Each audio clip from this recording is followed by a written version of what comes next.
ایک بزرگ کی بات لکھی جو تابعی ہیں، وہ فرماتے ہیں کہ ان بزرگوں کا طریقہ یہ تھا کہ وہ لوگوں سے چھپ کے پہاڑ کے پیچھے عبادت کرتے تھے، اور پوزیشن ان کی یہ تھی کہ کسی سے ملتے نہیں تھے، بالخصوص فجر کی نماز سے لے کر عصر کی نماز تک بکریاں رکھی ہوئی تھیں، ان کو چراتے رہتے تھے فرات کے کنارے اور نفل پڑھتے رہتے تھے۔ اس وقت کو ملنے بھی نہیں آتا تھا۔ ایک شخص بڑی دور سے ان کی شہرت سن کے آیا، میں نے تو ملنا ہے۔ لوگوں نے کہا وہ اس وقت نہیں ملتے، ناراض ہوتے۔ اس نے کہا اللہ کا بندہ ہے نا، ناراض ہو بھی جائے گا تو لمبا ناراض رہے گا نہیں، اللہ والے جلدی راضی ہو جاتے ہیں۔ پہنچ گئے۔ اب وہ بابا جی نماز پڑھ رہے تھے تو کہتے میں نے عجیب منظر دیکھا کہ بابا جی فرات کے کنارے نماز پڑھ رہے ہیں اور ایک بھیڑیا ان کی بکریوں کی حفاظت کر رہا ہے۔ سبحان اللہ۔ کہتے میں حیران رہ گیا کہ بھیڑیا تو بکریاں کھایا کرتا ہے اور یہاں چرا رہا ہے۔ کہتے میں جب گیا تو بابا جی نوافل میں مشغول تھے، مجھے دیکھ کے کہنے لگا اس وقت کیوں آئے؟ میں نے کہا حضور اگر آئے گیا ہوں تو پھر مہربانی کرے قبول فرما لیں۔ میں بیٹھ گیا تو میں نے کہا حضور یہ بھیڑیا بکریاں چرا رہا ہے، بھیڑیا اور بکریے کی صلح کب سے ہو گئی؟ تو فرماتے ہیں لمبی تقریر نہیں، ہلکا سا جملہ۔ فرمانے لگے جب سے بکریوں کے مالک نے رب سے صلح کر لی ہے نا، تب سے بھیڑیوں نے بھی بکریوں سے صلح کر لی ہے۔ بکریوں کے مالک نے رب سے صلح کر لی، گناہ چھوڑ دیے، اس کی فرما برداری میں آ گئے۔ اب پھر اسے بکریاں چلانے کی ضرورت نہیں رہی، بکریاں نہ اب بھیڑیا چراتا ہے۔ کہتے ہیں میرے اوپر کپ کپی طاری ہو گئی بزرگوں کی بات سن کے، اور مجھے پیاس لگی اور خواہش آئی کہ پتہ نہیں اب بابا جی کچھ کھلائیں پلائیں گے بھی کہ نہیں، بابا جی کچھ کھلائیں گے بھی کہ نہیں۔ کہتے میرے دل میں خیال تھا تو بزرگوں نے ایک لکڑی کا پیالہ، ان کے پاس وہ غار میں بیٹھے تھے تو ایک چھوٹا سا پتھر تھا، اس کی ڈھلان بنی ہوئی، بابا جی نے اس کے نیچے لکڑی کا پیالہ رکھا، وہ رکھا ہی تھا تو وہ دودھ سے بھر گیا۔ کہتے انہوں نے مجھے دیا تو ٹھنڈا اور میٹھا دودھ، میری طبیعت خوش ہو گئی۔ بابا جی نے دوبارہ وہی پیالہ اسی جگہ رکھا تو شہد سے بھر گیا۔ 1000 سال پہلے داتا صاحب لکھ رہے ہیں، کہتے مجھے دیا۔ میں نے فوراً کہا، میں نے کہا حضور یہ دودھ تو گائیں بھینس دیتی ہے، پہاڑوں سے تو نہیں نکلا کرتا، اور شہد تو شہد کی مکھیاں دیتی ہیں، پتھروں سے تو نہیں نکلتا، یہ آپ کہاں سے نکال رہے ہیں؟ تو کہتے ہیں وہ قرآن مجید پڑھنے لگے۔ وَإِذِ اسْتَسْقَى مُوسَىٰ لِقَوْمِهِ، جب موسیٰ کی قوم نے ان سے پانی مانگا، فرمانے لگے موسیٰ کی نافرمان قوم پانی مانگے، حضرت موسیٰ پتھر پہ ڈنڈا مارے تو اللہ وہاں سے 12 چشمے جاری کر دے۔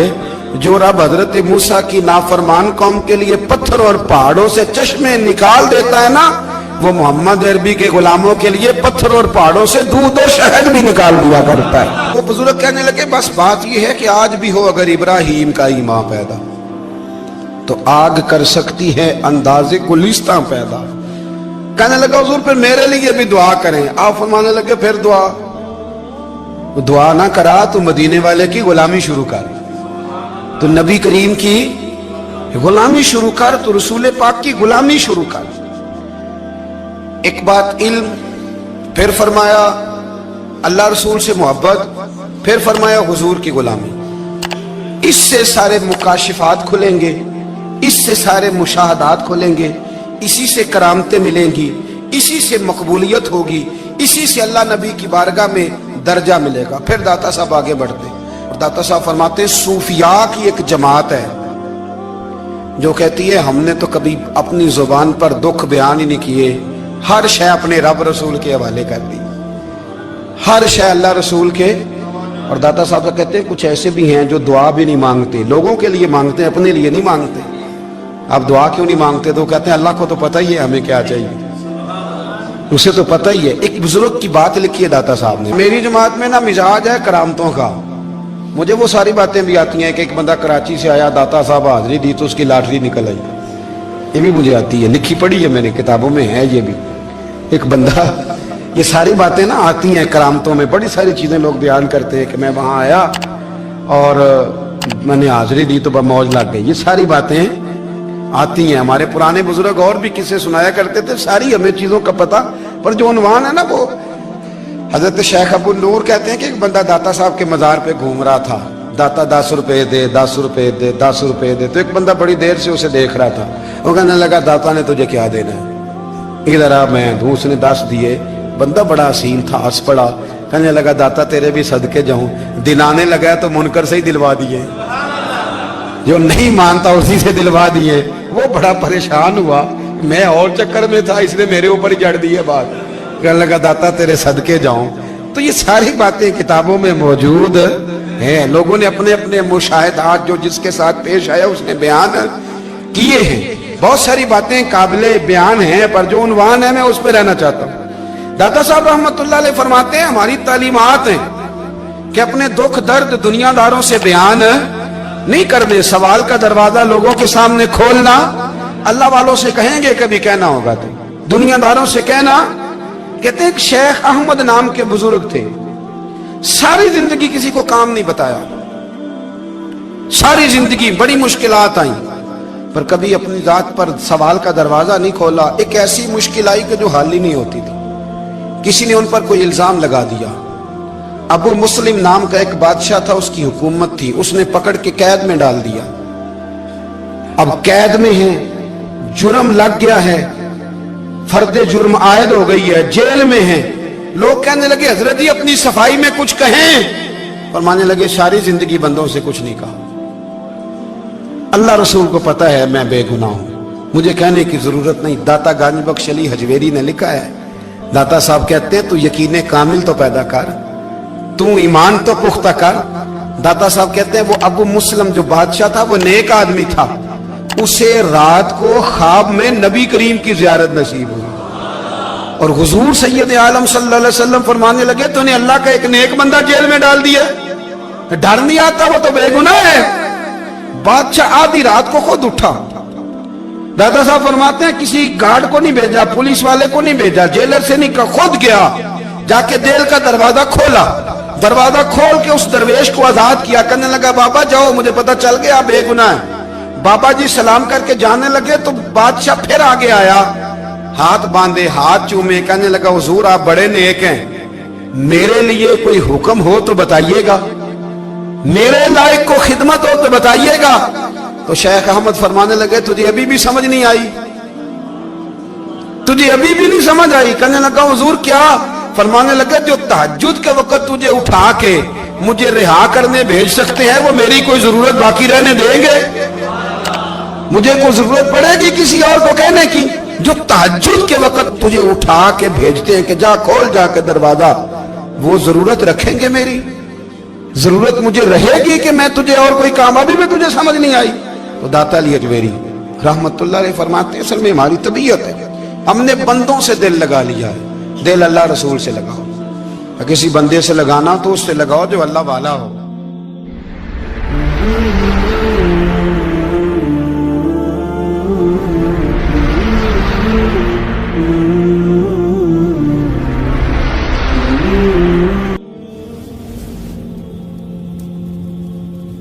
ये वाला रंग तेरे अंदर कोई नहीं।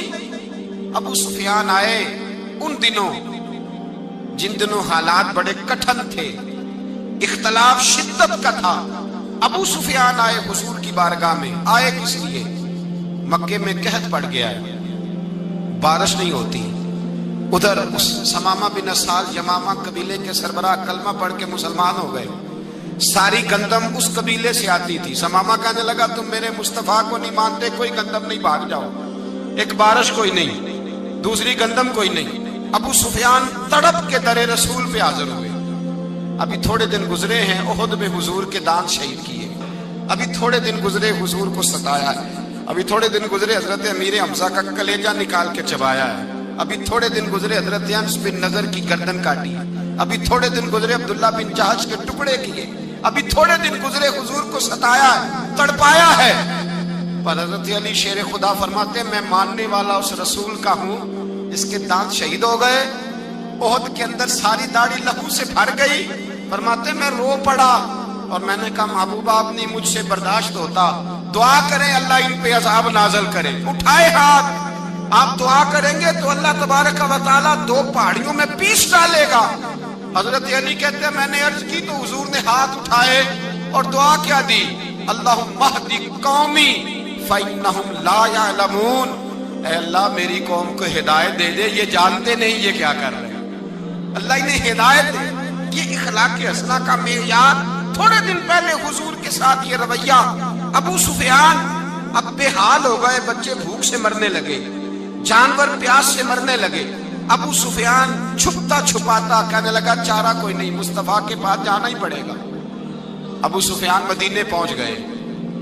जब पहुंचे ना तो अबू सुफियान की अपनी साहिबजादी हजरत उम्मे हबीबा उम्मुल मोमिनीन थी, रसूलुल्लाह की ज़ौजा थी। अबू सुफियान जब आए तो हजरत उम्मे हबीबा के पास सीधे उनके घर गए बेटी से मिलने।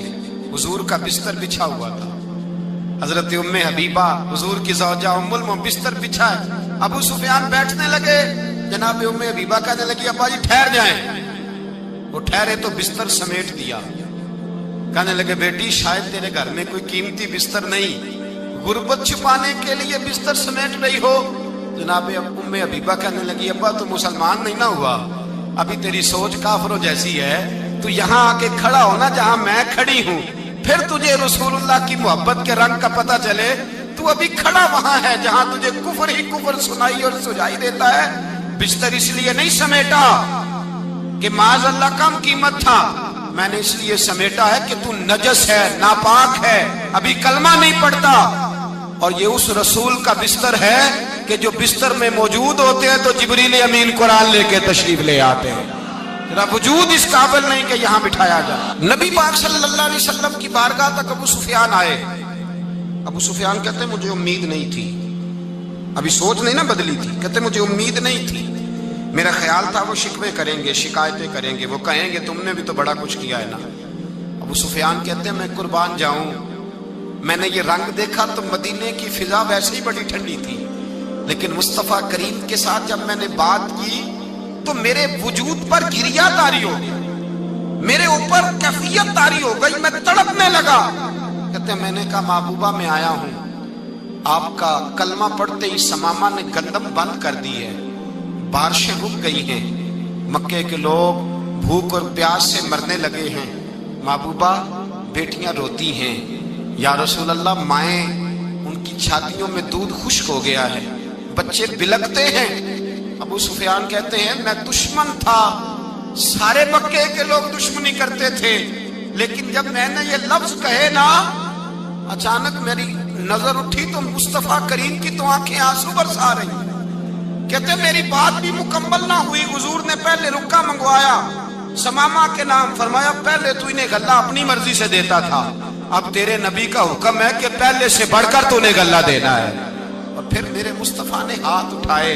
और भाई मुश्किल होता है, मुश्किल होता है, सगे भाई के लिए लोग दुआ नहीं करते, कहते मेरा शरीका है, सास बहू के लिए बहू सास के लिए दुआ नहीं मांगती, कहते इख्तलाफ है, लोग लोगों की जिंदगी नहीं मांगते, बीमारी में शिफा नहीं मांगते। अबू सुफियान कहते हैं आमना के लाल तेरे कुर्बान जाऊं। हुजूर ने हाथ उठाए और कहा है अल्लाह मक्के की संगलाख पहाड़ियों पे बारिश बरसा, ऐ अल्लाह खेतियां हरी कर दे, ऐ अल्लाह माओं की छातियों में दूध भर दे, अल्लाह औरतों को ताजगी दे दे, बच्चों को रानाई दे दे, फलों फूलों को ताजगी दे दे।